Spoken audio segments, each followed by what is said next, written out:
Maths का sample paper कक्षा 10 का देखते हैं। इसमें सभी प्रश्न करने होते हैं। प्रश्न 1 है, द्विघात बहुपद की घात होती है 0, 1, 2, 3। इसमें से आपने एक विकल्प चुनना है। प्रश्न 2 है, AP के प्रथम 4 पद लिखे, अर्थात समांतर श्रेणी के प्रथम 4 पद लिखने, जबकि प्रथम पद A और सार्वंतर D निम्नलिखित है। A बराबर -2 और D बराबर 0। ये प्रश्न 2 हो गए। प्रश्न 3, जांच कीजिए क्या निम्न द्विघात समीकरण है x + 1 का whole square is equal to 2 bracket के अंदर x - 3। ये 2 नंबर का आएगा। प्रश्न 4, समीकरणों की तुलना कर ज्ञात कीजिए कि निम्न रेखिक समीकरणों के युग्म संगत हैं या असंगत। 2x - 3y is equal to 8 समीकरण 1 और 4x - 6y is equal to 9 समीकरण नंबर 2। ये भी 2 नंबर का आएगा। 4 नंबर का एक प्रश्न आता है। 5वां, किसी समांतर श्रेणी का प्रथम पद 5 है और अंतिम पद 45 और उनका योग 400 है, तो पदों की संख्या और सार्वंतर ज्ञात कीजिए। प्रश्न है, द्विघात बहुपद की घात होती है। जो द्विघात बहुपद है उसकी घात कितनी होगी, ये हमने यहाँ पर बताना है। लिखा हुआ है विकल्प में 0 होगी, 1 होगा, 2 होगा या 3 होगा। द्विघात बहुपद का मतलब क्या होता है? ऐसा बहुपद जिसकी अधिकतम घात 2 होती है। जैसे हम लिख सकते हैं 2x² + 5x - 6, एक द्विघात समीकरण है ये।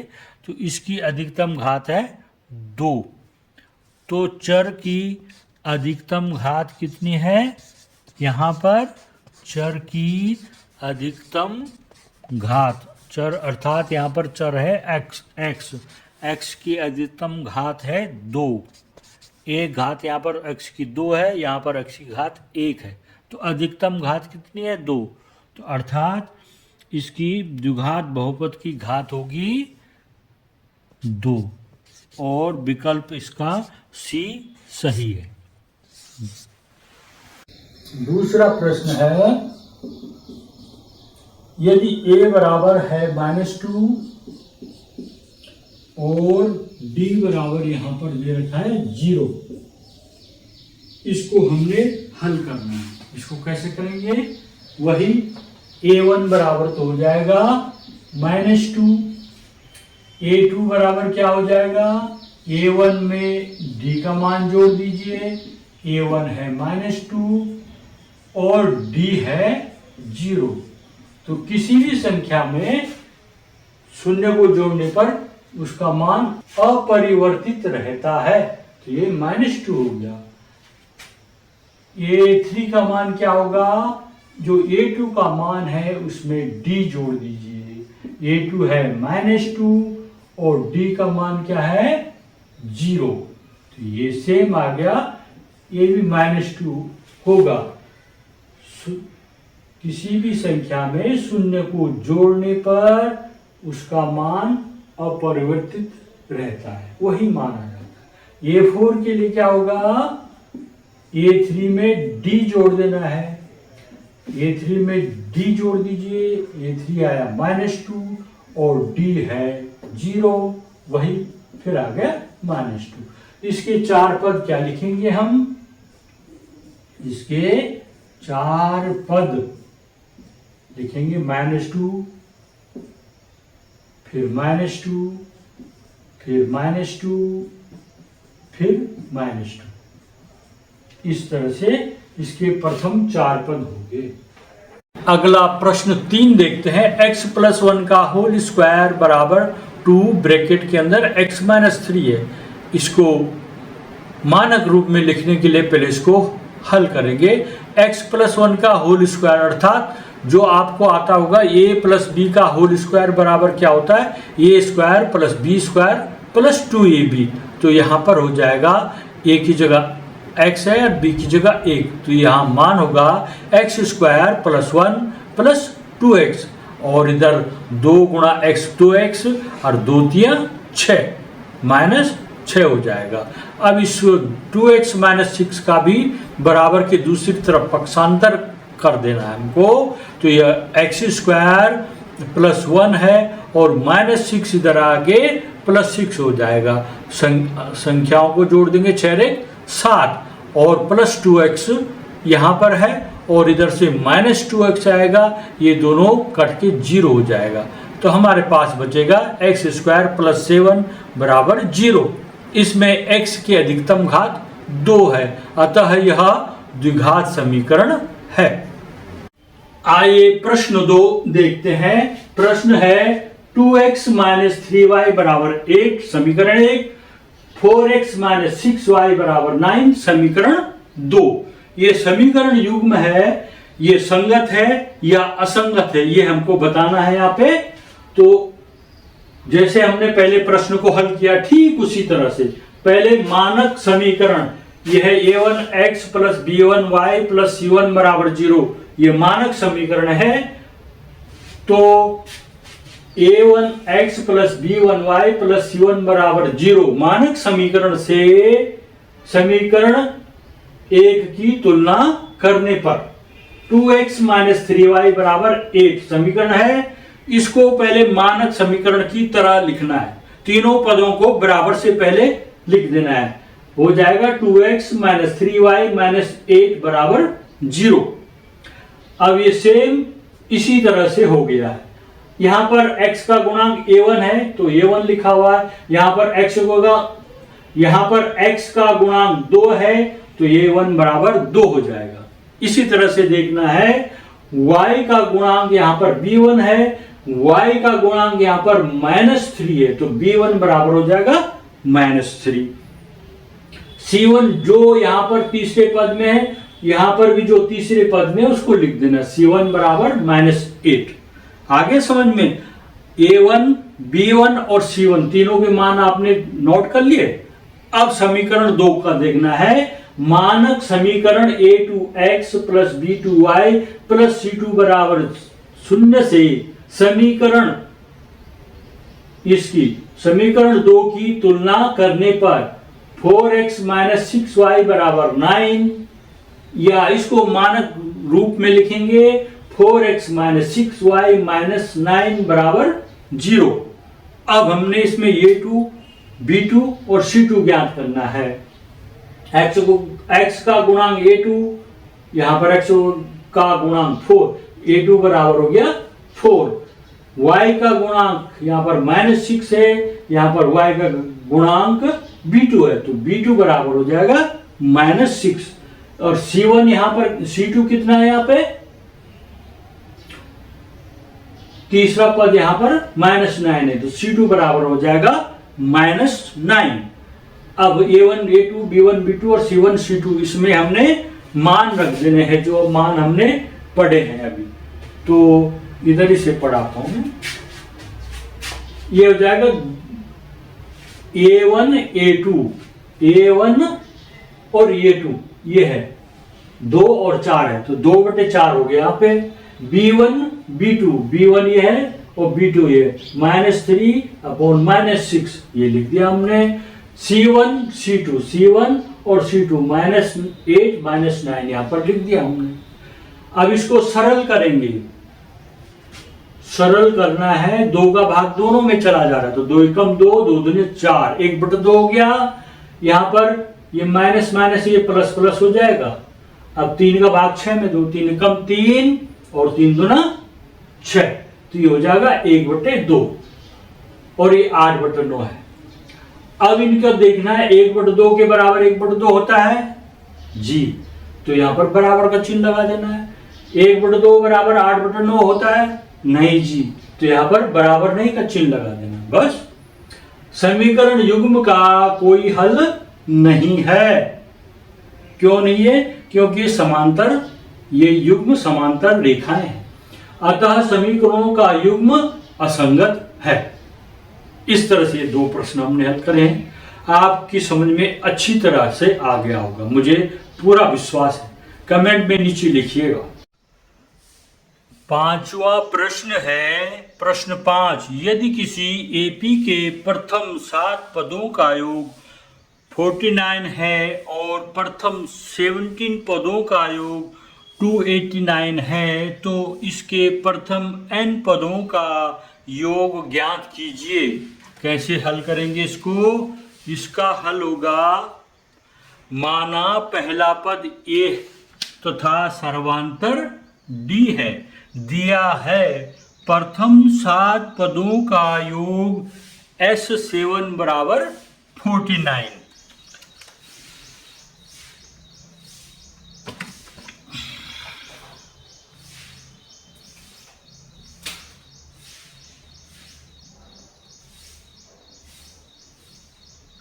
S7 बराबर हो जाएगा 7/2 ब्रैकेट शुरू 2a + 7 - 1 × d ब्रैकेट क्लोज और बराबर हो जाएगा 49 की। इसको आगे हल करेंगे 7/2 ब्रैकेट शुरू 2a + 7 में से 1 घटा के 6 हो गया, 6d बराबर 49। a + 3d कैसे हो गया? ये 2 से इसमें भाग देंगे, 2 एकम 2, 2 से 2 कट जाएगा, a बचेगा और 2 3 6, 6 की जगह 3 हो जाएगा, 3d बराबर ये जो 7 है इसका पक्षांतर करके यहाँ रख देंगे नीचे 49/7, 7 का भाग देंगे 49 में तो 7 आएगा। तो a + 3d बराबर 7 समीकरण 1 हो जाएगी। आगे चलते हैं।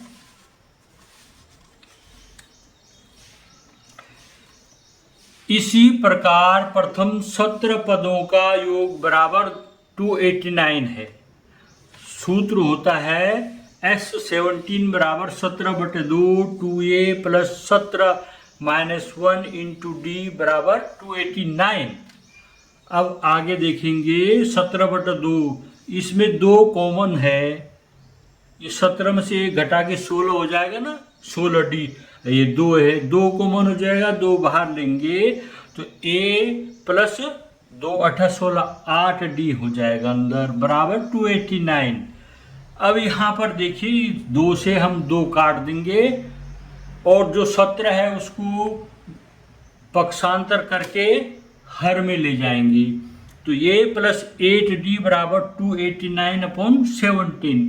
फिर 17 का भाग 289 में देंगे, 17 बार जाता है, 17 के स्क्वायर 289, ये 17 बार गया। ये समीकरण 2 हो गए, a + 8d बराबर 17। समीकरण 2 से समीकरण 1 को घटाने पर क्या होगा? ये हो जाएगा a + 8d, समीकरण के बाएं पक्ष हैं दोनों के जो उसमें घटाना है, a + 8d - a + 3d। इसके जो बाएं पक्ष हैं ये देखिए, ये है a + 3d और ये है a + 8d, 2 में से इसमें से इसको घटा देना, बाएं पक्ष में लिखे बराबर के। तो हमने ये लिख दिया a + 8d - a + 3d बराबर, इसके दाहिने पक्ष में है 17 और ये 7, 17 में से 7 घटा देना है। आगे समझ में? तो ये a से a कट जाएगा, 8 में से 3 घटा के 5 हो गया, 5d, 17 में से 7 घटा के 10 हो गया, 5d बराबर 10 हो गया।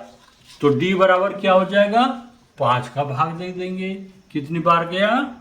5 दूना 10, d बराबर 2 हो गया। समीकरण 1 में d बराबर 2 रखने पर, अब समीकरण 1 क्या है? समीकरण 1 है a + 3d बराबर 7।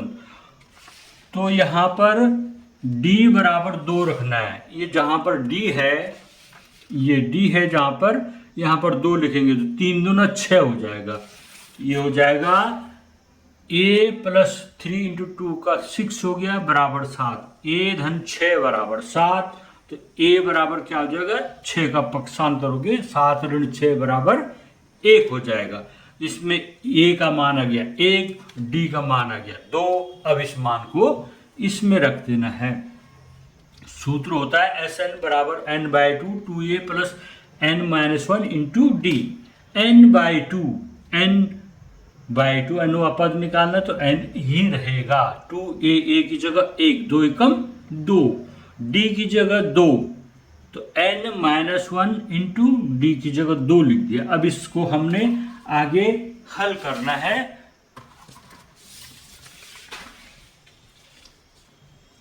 इसमें देखिए एस एन बराबर n/2, 2 + 2n-2 हो गया। इसको हमने ब्रैकेट खोल दिया, 2n-2 हो गया। कैसे खोला यहाँ पर समझ लीजिए। ये है, यहाँ पर ये 2 होगा, 2 गुणा n, 2n हो गया, 2 गुणा 1, 2 एकम 2 हो गया, 2n-2 आ गया, तो ये 2n-2 हो गया। एस एन बराबर n/2, ये 2 से 2 कट जाएगा, क्यों? 2 में से 2 घटा के 0 हो जाएगा, 2n। अब 2 से फिर 2 कट जाएगा, ये 2 का भाग 2 में देंगे 1 आ जाएगा ना, और n गुणा n का n² आता है। अतः प्रथम n पदों का योग बराबर n²।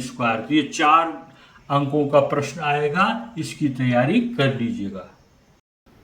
ये प्रश्न 5 है, किसी एपी का प्रथम पद 5, अंतिम पद 45 और योग 400 है, पदों की संख्या और सारवंतर ज्ञात कीजिए। प्रश्न 4 नंबर का आएगा। ये हाफ ईयरली में भी आ सकता है, बोर्ड में भी आ सकता है, इसलिए इसकी तैयारी करते रहिएगा। हल कैसा होगा इसका? दिया है प्रथम पद a बराबर 5, माना एपी में पदों की संख्या n है, तो s बराबर हो जाएगा, योग हो जाएगा n/2 पहला पद प्लस अंतिम पद a + l हो गया। s योग दे रखा है 400, 400 बराबर n की जगह लिखना है, यहाँ पर हमने n ज्ञात करना है, और a की जगह 5 और l की जगह 45 है, मान रख दिया हमने। 400 बराबर n/2 × 50, 2 से 50 में भाग देंगे 25 आ जाएगा, तो ये हो जाएगा 25n = 400। n को रहने दो, 25 का पक्षांतर करेंगे, वो हर में चला जाएगा, तो n बराबर हो जाएगा 400/25। 25 का भाग 400 में दो, 25 से कम 25, 40 में से 25 घटाएंगे 15 आएगा, और 0 लगा देंगे 150 हो जाएगा, और 25 छक्का 150, तो n बराबर हो जाएगा 16। n का मान हमने ज्ञात कर लिया है। अब हम d का मान ज्ञात करते हैं, क्या होता है।